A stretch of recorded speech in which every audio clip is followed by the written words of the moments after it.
Thanks so much for joining us today, Chris. Well, thank you for having me, Mary. I'm really excited to get into this, not only because DMT research is really exciting, but also because I am also a musician. Chris is a musician, and at the end we're going to talk a little bit about music. So this is an extra special episode. Chris, if you could start by telling us a little bit about how you got into DMT and psychedelic research. Okay, sure. We'll try to give a background, which is not that long.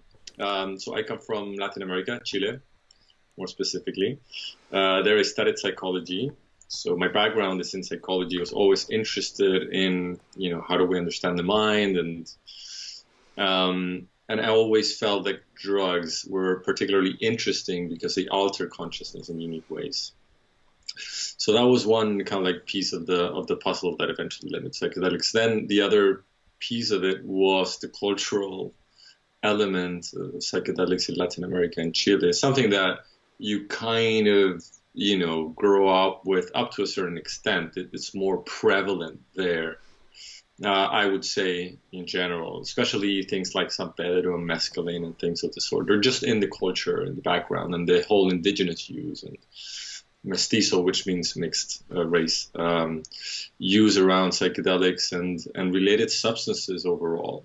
So the idea of mind-altering substances was always a huge intrigue for me as a way to try to understand the human mind. So that was one of the things. And then I went to live to Italy when I was like 26, and I did a master's in neuroscience. And when I was doing that master's in neuroscience, I heard about a conference happening in London. I traveled to that conference, which is called Breaking Convention. This was in 2013, and I met people from the team in which I work with now. And through those contacts, I applied for grants and so on, and I got a grant to study, basically, the neuroscience of psychedelics. And at that point, the lab had done some work with LSD and psilocybin. What was the neuroimaging correlates of those experiences. And I had the opportunity to delve into DMT, and I thought it was a perfect one because, again, with this idea of using substances to try to understand the mind, DMT is incredibly unique because it's able to generate simulations of sorts. The level of immersion is radical, complete. People are, with their eyes closed, they feel they're kind of detached from the environment, but they're experiencing a world of experience. There's a construction of a highly sophisticated, very vivid experience that can have a lasting impact on people's lives. So I guess that's the other part of the puzzle, which is how fascinating DMT is in terms of consciousness research. What can we understand about the human brain and conscious experience from that as well? So, yeah. Gotcha. Well, I'm sure anybody who's had a DMT experience like you described, where there's so much vivid imagery, but you feel kind of dissociated, will be fascinated to hear what that actually looks like with neuroimaging and what quantified things have been found out to be going on in our brain while we're experiencing that. Now, before we get into your research, if you could talk a little bit about how the actual DMT molecule interacts with our physiology. So like other, what we call the classic psychedelic substances, DMT acts primarily on the serotonin system in the brain. There's a specific, actually, if you look at the molecule, like the serotonin molecule and the DMT molecule, you'll see that there's almost the same. Like differences are very, very, very mild. So DMT is a very simple molecule, very simple chemistry speaking. And in a way, what DMT does, it's a bit kind of like hijacks the serotonin system in the brain, and it acts specifically on a receptor, which is kind of like the psychedelic receptor in the brain, which is the serotonin 2A receptor. So that's very, like one of the greatest things that we've learned about psychedelic use relates to this. And we know that if we block the activity of this receptor, if we disable it before we give a psychedelic, people don't feel the effects. And the same is true for DMT. If you inhibit the serotonin 2A receptor, people won't feel the effect. So this is a key component. And this receptor is distributed all over the brain, mainly very strongly in frontal areas, but also in sensory areas. Frontal areas are areas of the brain in which, we are involved in what we call like high-level cognition, or where we, have complex cognitive functions, decision-making, and so on, what we call executive functioning and things of this sort.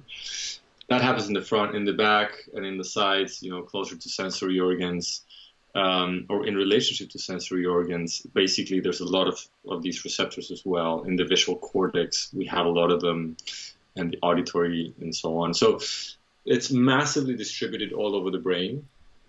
And yeah, when DMT comes into the system, it very rapidly acts on these receptors, and DMT is then quickly metabolized. Basically, the body has a way of getting rid of DMT super fast and easy. And one of the reasons why this might be the case is because we also produce DMT endogenously.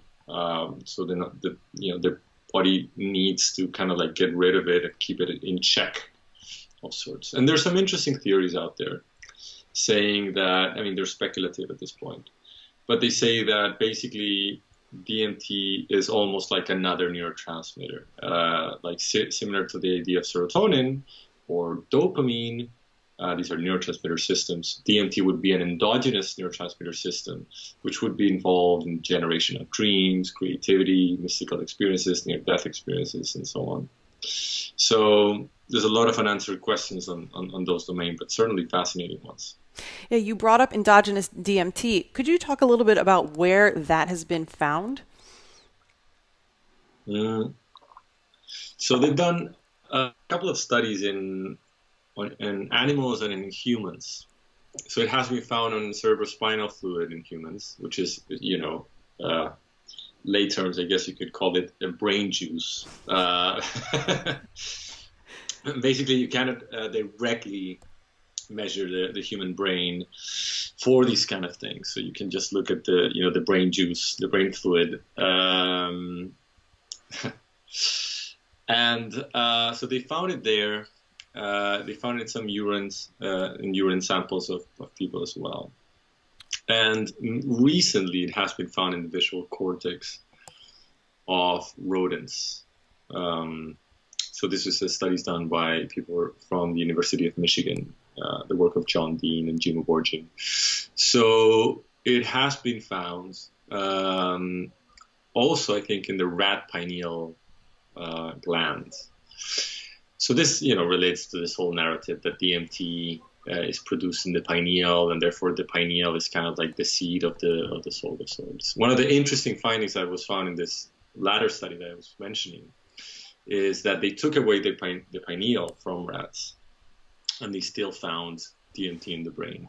So we know that, although, the pineal might have the necessary components to produce DMT, it's not solely produced in there. And instead it's produced apparently pretty pervasively over the brain, at least in rodents. Now, the big question about that is whether or not that is sufficient.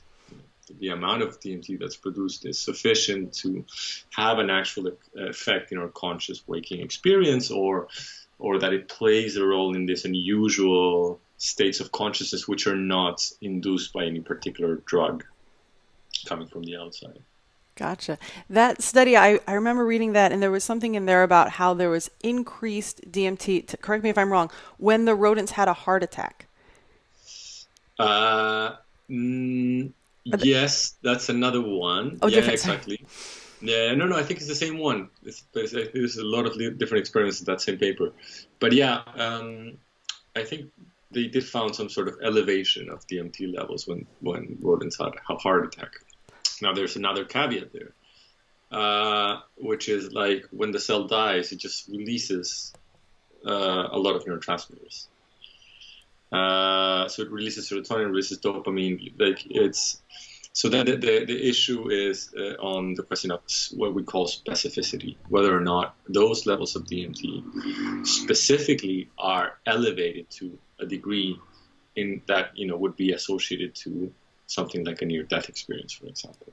Gotcha. So yeah, it's just like always important to place all these little caveats, because the narrative around DMT and endogenous production of DMT has gone a bit out of control, I would say.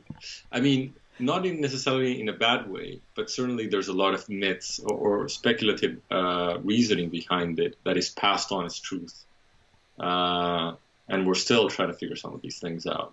And these are attractive stories and narratives, of course. Yes. As a person who runs a psychedelic Instagram account, I get to hear them all the time. There's always a comment of, this is exactly what DMT does. And I was like, I'm not sure we figured all that out, but that's why I'm very glad to have you on.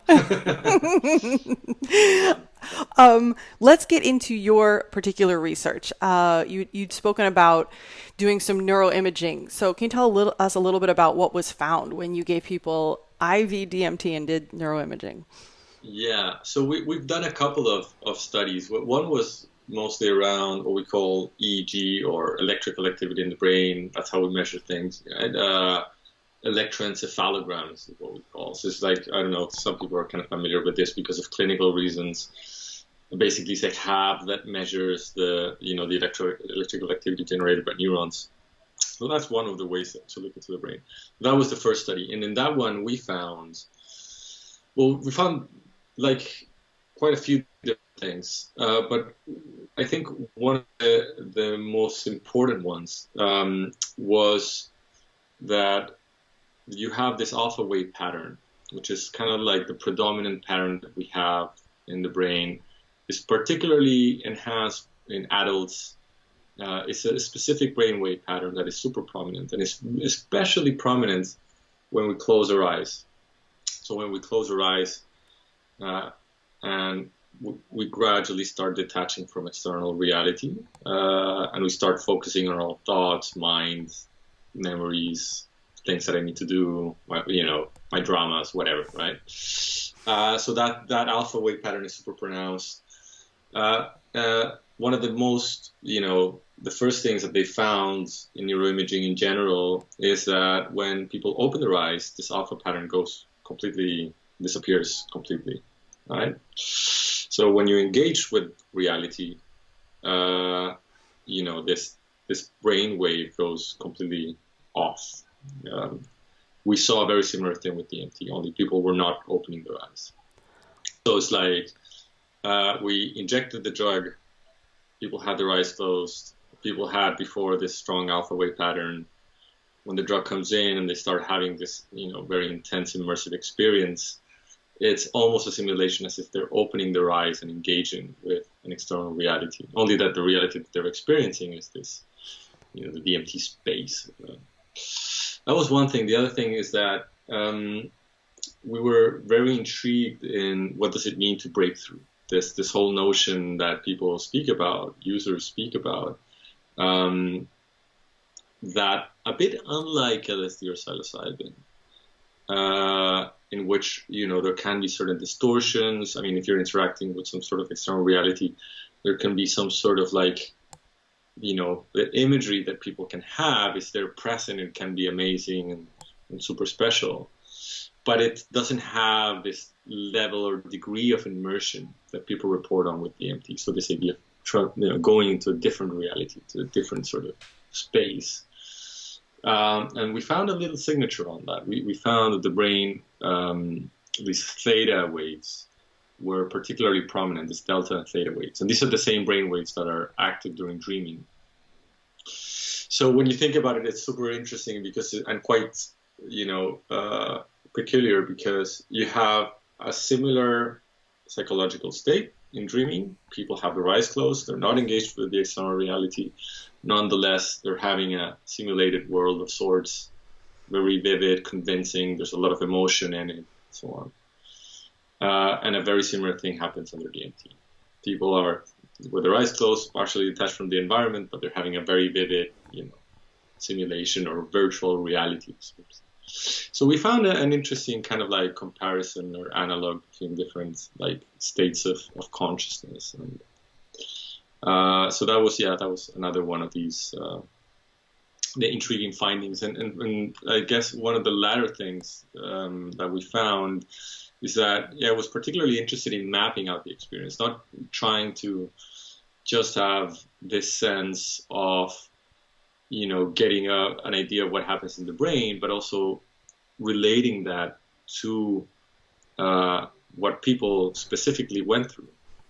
So we use this microphenomenological method, which is an interview method, to help people, to guide people, to navigate this memory, recalling of the DMT experience, and try to limit as much as possible the potential traps that people fall in when they try to describe these ineffable experiences. So using that interview method, we kind of like developed a map of this DMT story for each participant.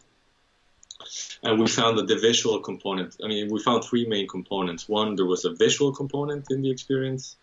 We found a bodily component, a somatic effect, and an emotional effect. And we found that these different these different parts of the DMT story, the visual, the bodily, and the emotional, they have different brain signatures. So more specifically, the visual one had the same signatures as streaming, this low frequency delta and theta and decreased alpha. The bodily had this decreased beta, which is very much associated to sensorio-motor and action in the world. And we found the same thing, which was quite fascinating. So yeah, those were a bit the main findings of the CEG study. And right now, currently analyzing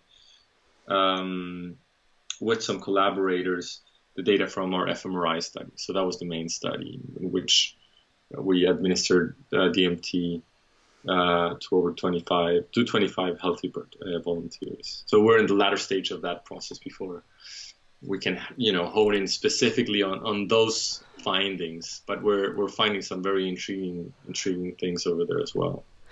So with the study you were just referring to, with the theta waves, was that was there like a level of theta waves that was associated with people who had like kind of gone to that other place? Yeah, exactly. So we found out that, there was a progression of immersion. So and we captured this by asking people like, how intense is your experience? And we asked that on every minute. It was real time, right? So they were on real time, kind of like letting us know like, it's a 10, it's a 10, it's a 9, it's an 8. And we found that these delta and theta waves, they followed that progression. They nicely mapped on top of those. So this was our measure of breaking through, our measure of immersion, and this was what we used to map that out. Gotcha. Okay, since we're already talking about that area, let's talk a little bit about the study that you had done with cortical activation. This is one I was dying to have you explain because it was talking about top-down versus bottom-up, and I would love to know what that means for the person as far as their experience. Yeah, so basically that study basically was our data we got, right? And the collaborators from Toulouse helped us with the analysis and writing that paper. But basically the story is that one of the prevailing theories today in neuroscience is called predictive coding. And the whole idea is that our brain functions in an economical way, tries to save energy, right? And so what's the best way to save energy? By using predictions, right? So the classical way in which the brain was thought to operate was that, this is going to be a bit of a long-winded answer. I really hope, everybody can follow. I think it's, But the basic idea is that we used to think that the brain was functioning as this input-output machine, right? You got information from the environment, you processed it, and then you had some sort of behavior associated to that. So you saw the ball incoming to you, and based on that information, you adjusted your position and you hit it with your racket, whatever, like when you're playing something or catching a frisbee, right? You adjust your position, input, output. One of the prevailing theories now, and it's very much there's a lot of evidence supporting this story, is that actually the brain is constantly predicting what's happening. It's having a model of the surrounding environments. And that's very economical because the brain then, the only thing that it needs to do is to update those models when the environment, when the incoming information is not corresponding to the predictions. This is what we call a top-down process. The process of generating these predictions of what's happening in the world, these models that are being generated. These are associated literally with top-down information flow from frontal areas of the brain to posterior areas in the brain. Frontal areas of the brain are the ones that generate these little models, and they pass this information down to sensory areas. So this is a top-down process, and this is the one in which, this prevailing process that we're constantly engaged in to save energy. What the brain would do whenever when it needs to learn something, when it says, well, no, your models are correct, although this ball is supposed to be traveling at this speed, it's actually a bit different because, I don't know, instead of being a ball, it's a balloon, if you've never seen a balloon before. Then you would get what you call a bottom-up information. This is the conversation, top-down versus bottom-up information. And the bottom-up information from posterior sensory areas of the brain would then travel forwards into the brain to update these models. So the brain is constantly trying to predict what's going to happen through top-down activity. And this top-down activity is being corrected and informed by corrections from bottom-up processes. I don't know if that's clear enough. Totally got it. Yeah? I'm fantastic. With you. Yes. So then I can speak about the result of the DMT. So we've set the stage for this. The brain operates in this prediction and correction mechanism. This is the conversation that's happening in the brain. It's a very attractive theory because it explains the same simple, fairly easy to grasp concept, how the whole brain would function. We saw that under DMT, these top-down waves, these backward traveling waves that are usually dominating and are especially dominating when people have their eyes closed, right? Because your eyes closed, you're detached from the environment. The models are even strongerly, in a stronger fashion, dominating what's happening in the system, right? We found that this top-down activity got massively reduced, dampened, and we saw an incredibly strong amount of influx of bottom-up activity. So sensory areas now dominating what's happening much more on the system. So the conversation usually dominated by these predictions and usually dominated by these expectations over surprise gets switched. And now it's this surprise element coming from sensory areas, providing information for the models to adapt more. And this is interesting because it also has, some relevant implications for clinical applications. The whole idea would be that, in some states of depression, rumination, and so on, these models, these expectations, become rigid and crystallized, right? And they dominate our cognition. What DMT would provide, and reasonably also other psychedelics, is that conversation gets switched and these models can now become flexible and updated and so on.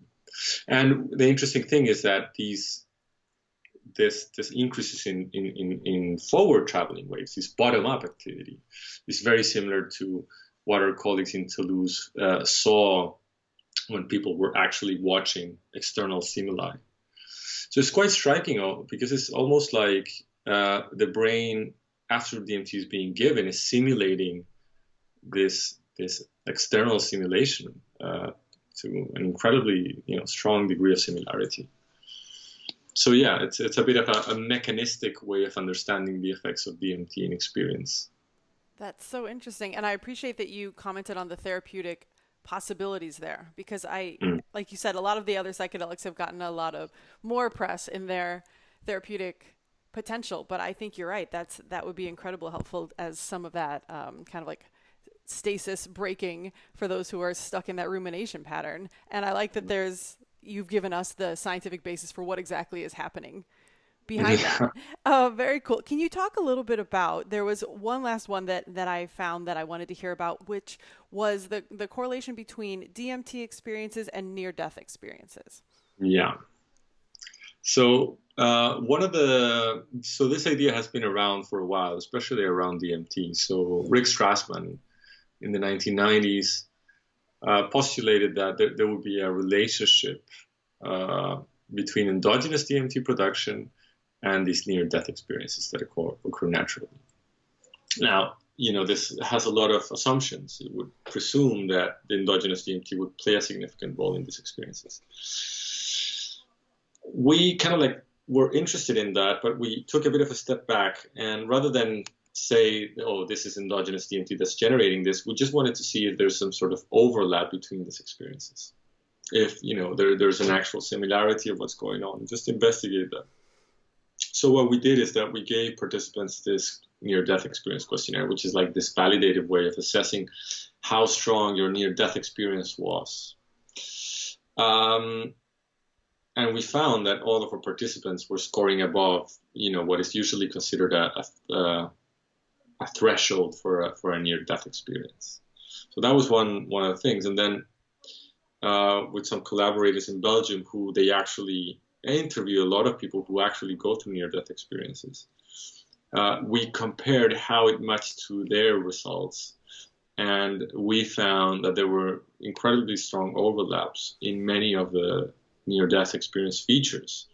Among them, this feeling of calm, peace, and pleasantness, encountering beings during the experience, going through a tunnel of sorts, experiencing a different reality dimension, all these things, we found a very strong overlap. Again, relating to this notion of immersive experiences, and that these immersive experiences, they have an emotional quality. They have a characteristic, an affective valence, is what we call, right? A color to them.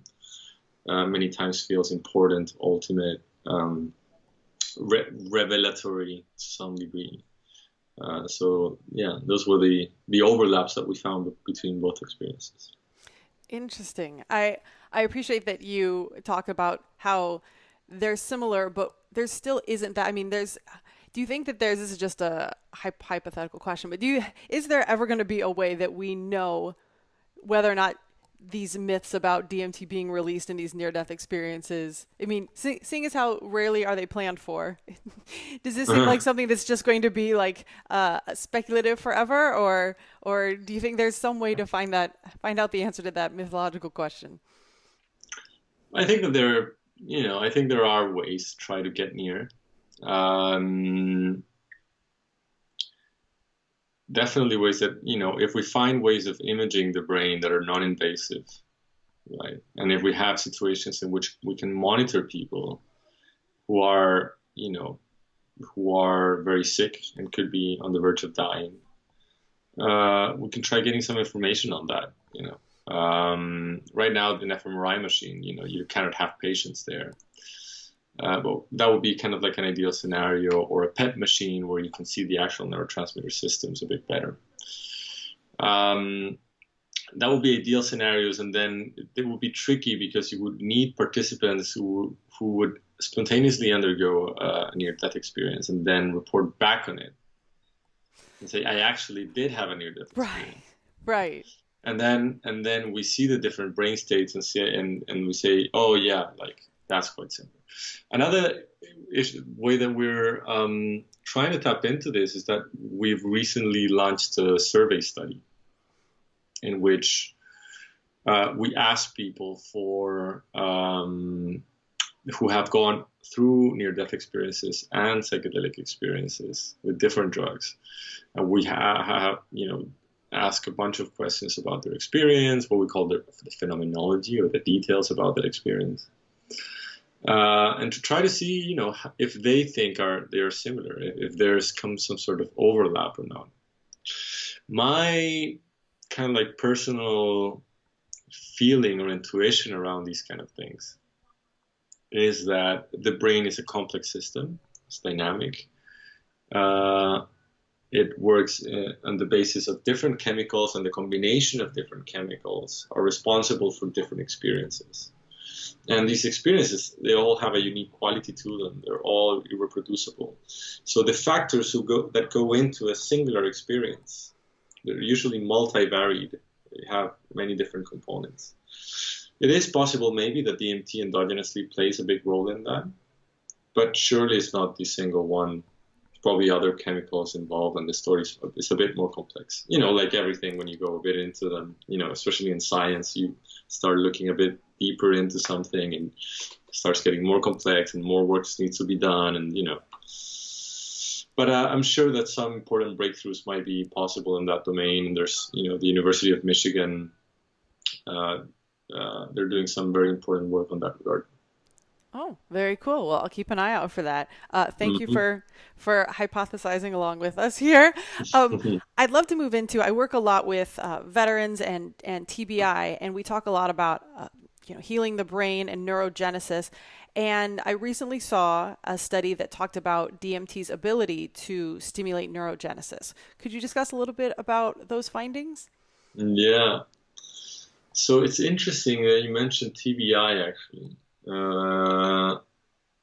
So I sometimes I get correspondence from people who have had concussions or things of the sort, and they have pain, and they complain about the pain, and then they smoke DMT and it just goes away. So these are anecdotal reports, but it has been mentioned. But that's pain, which is it's a very complex issue actually. With regards to neurogenesis, there's been some animal studies, very promising ones, in which not only DMT but also LSD and even ketamine has been shown to have important properties associated to neurogenesis, or factors associated to the development of structural changes in the brain. So some of those studies have shown, for example, that certain components of neurons associate, for example, what you call the growth of dendrites and things of the sort have been stimulated by DMT and LSD and ketamine as different components. To what extent that stimulation can have a relevant clinical application is something that we currently don't know. However, it is not completely surprising to me that that would be the case. Why? Because these experiences can change the way people view reality, themselves, nature, and so on. So I think that it's good that these studies are happening. There's also another one in which they look at cortical thickness, and they look specifically at ayahuasca users, and they found that an area of the cortex, the posterior cingulate cortex, they found was thinner following in participants who had undergone many ayahuasca experiences. This is an important area in the brain because this area in the brain has been shown to be kind of like the commander-in-chief of the brain in certain regards. It relays information to different areas. It sits very high in a hierarchy of sorts. So this thinning, would indicate that the brain would become a bit more democratic, if you will, or more flexible to change. So that's, I guess that's another kind of like relevant findings, and these are all preliminary, really. We still need to do a lot of work to try and understand the role of DMT neurogenesis. So I think it's interesting because we know that these can be profound experiences and that they can change people. And so there has to be a mechanism associated to that. Whether or not that relates in which the brain operates, so what you would call the functional implications, or the way that the brain is, or the structural implications, that's That's still a bit of a pending issue, but the evidence appears to show that there are changes on those two levels and that they are long term. Yeah, very cool. Speaking of that, so, if we're talking about in terms of these therapeutic applications potentially, it brings to the question of whether or not there would be tolerance. And so if you could talk a little bit about what they found in relation to DMT's tolerance. So Rick Strassman did some studies in the 1990s. And one of the studies that he did is that he gave a medium to a high dose, very similar to the one that we've been given to our participants, which is very high. It's like, it induces this breakthrough experience fairly reliably. And he gave it every 30 minutes, and he gave 4 doses to people. So it's a pretty full-on experiment. And he found that although some biological indicators like heart rate, blood pressure, and so on, they became stable over time, right? So the tolerance developed with these. Psychologically, people were like reliably tripping very intensely, which indicated that there's no psychological tolerance. Now, this is one part of the story, in the sense that when you're measuring things to this degree of detail, the story is that apparently there's no development of tolerance. But anecdotally, you hear about people, very fascinating stories actually, that they smoke DMT and they no longer have any visions. And they can have like a narrative around that. For example, that they've been kicked out. That's what they report. Regardless of like what that story might mean, I think the relevant aspect is that these are super vivid experiences that people tell, and they're very reliably induced by the substance. The fact that some people have been like quotation marks kicked out means that there might be some sort of long-term tolerance being developed in those cases. That is one of the possibilities, which is quite fascinating, really, so that the brain would somehow adapt to it. You also hear anecdotally people going to ayahuasca experiences over and over again, which the visionary component of that experience, the imagery, starts fading out with time. And what starts being a bit more prevalent is the story, the message associated to the ayahuasca experience that, some shamans actually value more than the visionary component. That also may be speaking about some degree of tolerance, that the visions are not strong. Again, this is all anecdotal, but I think these are many of the open questions that we also still need to answer. If there is some tolerance, in what way is it different from the other, from the other one, the shorter one? I would be curious to see, because you said Dr. Strassman did them all for the same day in fairly rapid succession, whereas, people are generally doing ayahuasca over multiple days or long periods of time. I wonder if there's some like change that happens tolerance wise in the brain that's not immediate, that, takes a little bit of time to. Exactly. Interesting. Exactly. And if you think about like the fact that people are changed after an experience, the system is somehow adapting to it. Yeah. I think that's a bit like the broader picture here, that there's a commitment in that to a fair extent. It can change, and there's this recent survey study done by Johns Hopkins in which one of the things that was fascinating, they asked whether or not people have changed their views on atheism after single experiences and so on. They found that indeed most of them reported significant changes in their belief systems following a DMT experience. And this speaks about, an adaptation of the system, to some degree. And to think that, there might be an element of tolerance in that, a way of understanding tolerance through that actually makes a lot of sense. You imagine it is like the novelty is not the same the second time around. Not exactly the same. I think, the anecdotal report speaks for themselves, that it's always incredibly intense for many people. But to some degree, the preparation in there's something different. The brain has adapted to a certain extent. These are the subtle things that we need to, investigate with a bit more detail, as the science starts getting more more prominent around the substances. I'd be curious with your top-down versus bottom-up study, the subjects in that they only had the one experience, or did they have multiple experiences? That's the one experience. Because do you think that if they had multiple, then there would start to be more top-down because there'd be a pattern they'd already recognize, like if they had kind of similar visuals? That's a fascinating hypothesis. Yeah, something that should be put to the test, I think, down the line for sure. Yeah. And you would assume that, for example, I mean, one of the things that we're going to start soon is this idea of extended infusion of DMT. So people are not just having a singular short experience, but we're trying to keep them there for a while. It will be fascinating to see if we can see some sort of adjustment of the system. The top-down activity starts to become more prominent. Nonetheless, people are still reporting that they are very much immersed in this breakthrough space. So that will be one of the ways. Learning, how do you learn to navigate the DMT breakthrough space? I guess Yeah. that will be the message there. Yeah. What a fascinating area of science that just has at this point endless possibilities. So Oh yeah. yeah, Absolutely. I can't wait till we do like a follow-up episode at some point to hear all the new developments. But in the meantime, I would love to talk a little bit about some of your other non-DMT specific research. Namely, if we could start with talking about the role of music in psychedelic therapy. Yeah.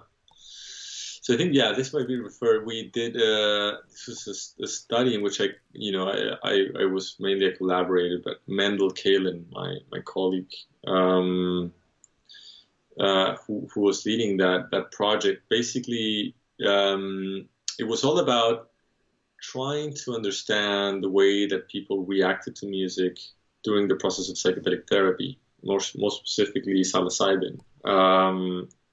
During psilocybin therapy. So this was from the pilot study done by Imperial. This was in 2016 that those initial findings were published. And one of the important things from that study is that the degree to which people were more attuned to the music, they were more welcoming overall to the music, the better the therapeutic outcomes will be. I think broadly speaking, it's very important, the role of music right now at the moment, because if you try to look at it in broader terms, we're always talking about the idea of mediation. How do we mediate a specific psychedelic experience, right?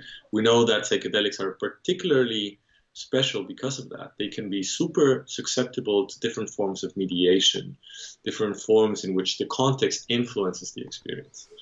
So, indigenous cultures, many of them, and mestizo cultures, many of them, they know that their practices are all around that.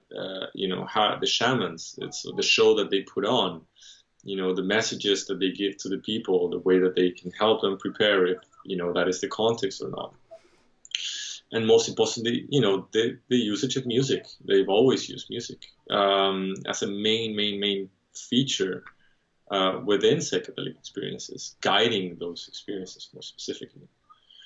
The role of music is particularly important because I think, my it's beyond the personal appreciation. I think historically, the use of psychedelics by Western populations is fairly new. Like, we don't have a lot of experience on how to tailor all the things in the environment, right? We don't have that know-how, that expertise yet, like some indigenous cultures have for generations, in which this kind of learning, this know-how, apprenticeship is passed on from shaman to shaman, lineages and so on. Because we have a bit that vacuum, music has taken a central role. Music is the shaman. The music is the one guiding that psychedelic experience, shaping that emotional color that the experience has and the different, stages of the experience. So it's absolutely fundamental, absolutely central. It can help people face the things that they don't want to face at times. It can provide comfort when comfort is needed, when the anxiety levels are too intense. I think there's a lot of things to learn on that regard for us working in the field, and especially those working in the clinical side of psychedelics. How do we generate these devices or these tools to guide people in safe and and an efficacious, I don't know if that's a word, efficient way. How do we help them navigate that, right? So the whole idea is that one of the main processes that through which psychedelics would work is that it would help people face what they don't necessarily want to face, but that they need to face. The whole idea is that it's similar to this notion of trauma. Trauma interrupts a psychological process because the person is not able to kind of like face that.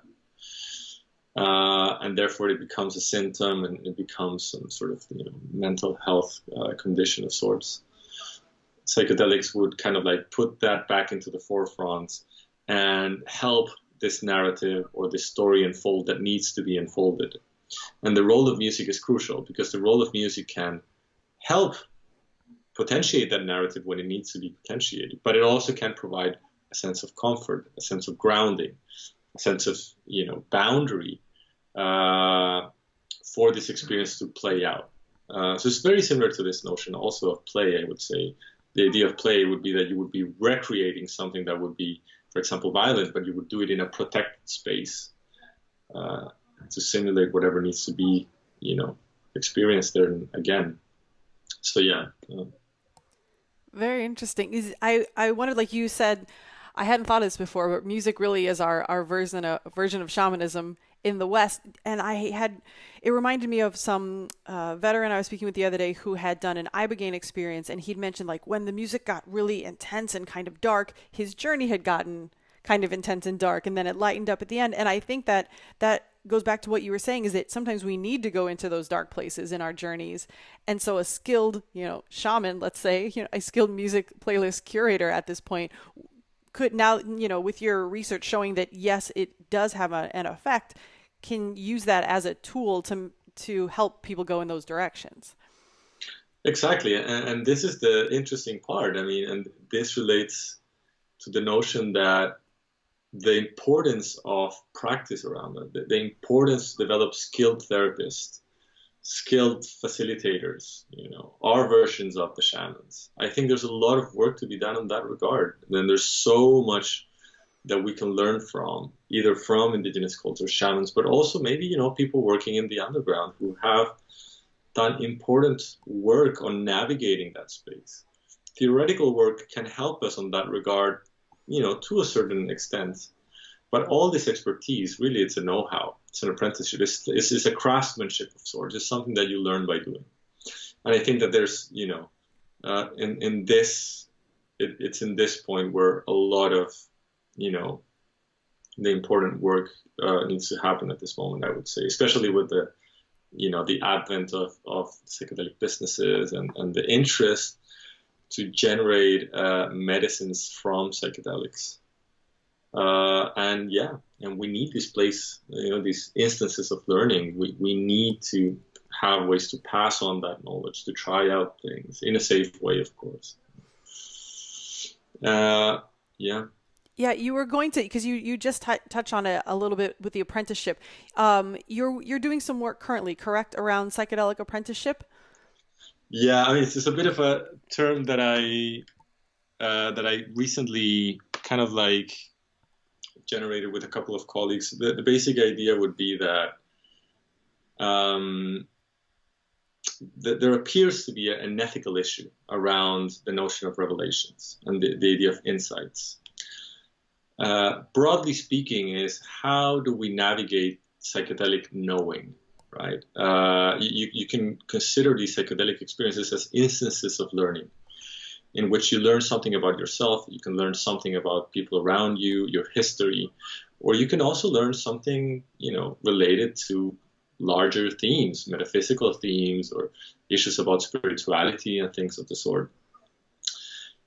Because in the West, we're kind of in a weird sort of like secular moment in which many of the, religious institutions are kind of like on their way out. The frameworks to ground these experiences are fairly lacking, I would say. And therefore, what are there's important questions with regards of, well, there are messages being passed down. Belief systems can be changed by these experiences. During psychotherapeutic processes, people can have memories of something happening to their past. Maybe somebody inflicted some sort of pain or trauma. They have a revelation of that. But nonetheless, there's no way of knowing if that is true. And that has even legal implications. There's very delicate issues. The psychedelic space is a delicate, subtle one. So what we outline in this little review paper is that what we need are forms of apprenticeship. We need to find ways in which we have experienced facilitators who are aware of this space. They know how the space operates, who could guide these instances of knowing, this idea of psychedelic knowing. How do we develop a know-how and expertise, some form of apprenticeship? And the main argument of the paper is that it's learning by doing. That's the way that we can generate these instances. But we need to be aware of these processes. We need to be aware of these moments of revelations, and how do we deal with them? How do we ground them? Another major factor is the issue of spirituality, metaphysical convictions, how they change following a single psychedelic experiences. These experiences, they come with certainty many times, right? These revelations, these insights, they feel true, they feel real. They have this noetic quality, as they say. And that's tricky because the feeling, the intuition is that it is that same level of certainty that can provide the insight for someone to have a therapeutic moment of insight that can also lead to complicated issues of revelations of metaphysical qualities, or the beings, the aliens are real, or up to the whole point of conspiracy theories and the role that psychedelics might play in conspiracy theories.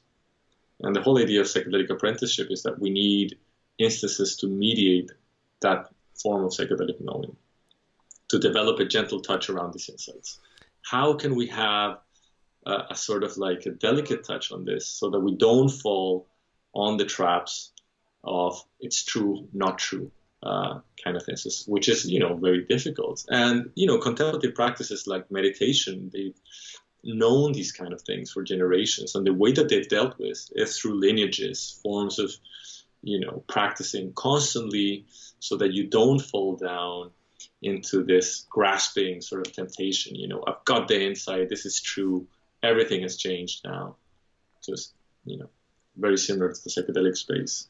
Yeah, I think we can do a whole second episode on this question because just as you were talking, so many things came up that I was like, wow, that's such a good point. Like when you said legally, like absolutely, what if a trauma comes to you in something that, would implicate somebody, having abused you or something? What do you do with that? How can you go to the court and say like, no, but ayahuasca told me this happened, and know with any kind of certainty, and then what happens when you do the second psychedelic ceremony and ayahuasca tells you you were never abused? Like, where is, how do you combine these two experiences and like you said, and don't say, yes, this is because you're right. It feels so true when you're given these answers by what is essentially your own brain. I mean, these chemicals are releasing something in your own brain that's talking to you, and how do you deal with that? And that's such a fascinating area of study. So I'm not just signing you up for a second episode here, but I would love to have you come back and talk about this in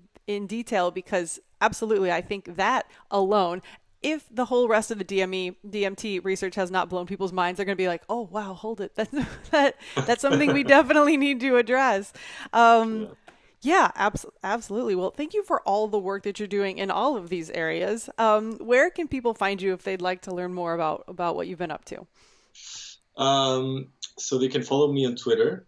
That's a good platform. So my handle is Neurodelia. It's a bit of a weird branding thing that I have there, but yeah, Neurodelia. I'm currently developing a website, but that's not up yet. It has my name, christimmerman.com. And you can also follow our center, the Center for Psychedelic Research at Imperial College London. So a lot of the work that we do, gets published there. So if you just Google the Center for Psychedelic Research, you'll find many of the work that me and others have done. And if they want some really nice flamenco-ish guitar, they should follow you on Instagram. Just saying. If you want to follow the music aspect, which is also always very welcome for support. Timmer Music is the Instagram handle, and you can look at some of the things. I'm releasing a record in the next couple of months, which is like Latin American folk with a lot of synthesizers and psychedelic touches. So that's the other part of it, the music stuff. Oh, we will definitely be putting links to all that. Please let me know when that's out. We'll show note link all of that. Chris, thank you so much for sharing your wisdom and knowledge with us today. Thank you, Lee Murray, for the interview. Super enjoyable. Absolutely. All right. For everybody else out there, until next time.